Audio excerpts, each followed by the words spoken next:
राहुल बना वो चुनाव आयोग, वोट चोरी या सियासी चोरी। राहुल गांधी को अब वोट अधिकार यात्रा सूझी है। कांग्रेस अध्यक्ष मल्लिकार्जुन खड़गे की तर्ज पर अब राहुल गांधी चुनाव आयोग को लपेटने निकले हैं। सवाल यह है कि क्या ये लोकतंत्र बचाने की लड़ाई है या खुद को बचाने की। आरोप यह है कि वोट चुराए गए हैं। जवाब में चुनाव आयोग ने कह दिया कि भाई साहब या तो सबूत दे दो या माफी मांगो। और अब मामले ने ले लिया एक नया मोड़।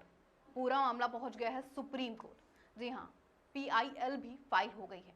तो अब इस वोट यात्रा में नया स्टेशन खुल गया है, अदालत का।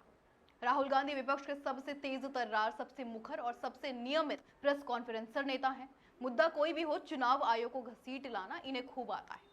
ये कह के कि भाजपा ने वोट की चोरी करके सत्ता पाली है। बस यहीं से शुरू हो गई राहुल गांधी की वोट अधिकार यात्रा।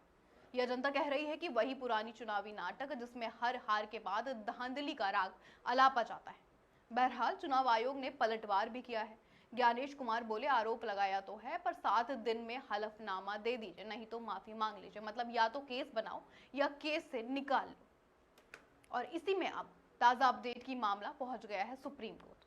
PIL दायर कर दी गई है और वो भी किसके खिलाफ? राहुल गांधी और मल्लिकार्जुन खड़गे के खिलाफ। आरोप है कि वोट चोरी कैंपेन एक सोची समझी साजिश है, चुनाव आयोग की साख गिराने के लिए है। ये याचिका अखिल भारत हिंदू महासभा के एक सदस्य ने दायर की है। याचिकाकर्ता ने साफ कहा है कि ECI एक संवैधानिक संस्था है और ये प्रोपेगेंडा लोकतंत्र की जड़ों को खोखला कर रहा है। यानी चुनाव आयोग पर सवाल उठाकर आप जनता के भरोसे पर ही सीधे सवाल उठा दे रहे हैं। तो अब सवाल यही है कि क्या राहुल गांधी की ये चुनावी आरोप लोकतंत्र की लड़ाई है या फिर हार को हजम ना कर पाने का राजनीतिक रिफ्लेक्स? क्या कांग्रेस को हर चुनाव में हार के बाद कोई बहाना चाहिए? EVM, फर्जी वोटर, आयोग की मिली भगत और अगली बार शायद कहेंगे मौसम की वजह से हार गए।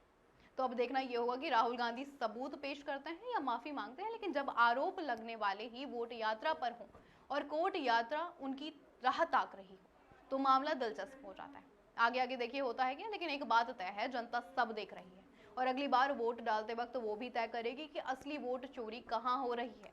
राजनीति में आरोप तो बहुत होते हैं, लेकिन क्या हर शोर सच्चाई का सबूत होता है?